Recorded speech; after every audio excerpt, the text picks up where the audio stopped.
आपण बघत आहात DPA न्यूज मराठी, शोध सत्य बातमीचा। 78व्या स्वातंत्र्य दिनानिमित्त शेवाळे नगर शाळेत सांस्कृतिक कार्यक्रम संपन्न।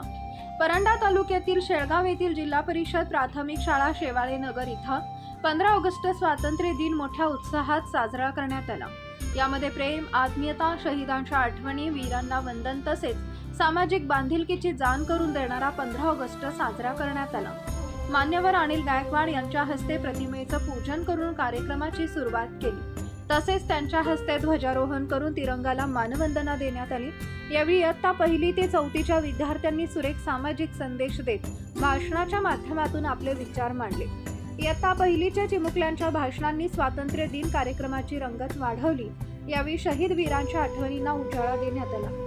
यावेळी मान्यवर पोलीस पाटील शीतल शेवाळे, उपाध्यक्ष भाग्यश्री शेवाळे, त्र्यंबक शेवाळे, अश्विनी मधुकर शेवाळे, बाबूराव मगर यांची उपस्थिती लाभली। त्यानंतर विद्यार्थ्यांना खाऊ वाटप करण्यात आला। प्रास्ताविक मुख्याध्यापक अनिल गिरी यांनी केले तर सूत्रसंचालन व आभार शिक्षिका रुपाली हजारे यांनी केले। DPA न्यूज साठी प्रतिनिधी विजय शेवाळे, धाराशिव। ताज्या घडामोडी व अपडेट जाणून घेण्यासाठी आताच DPA न्यूज चॅनलला सबस्क्राइब करा आणि बेल आयकॉन क्लिक करायला विसरू नका।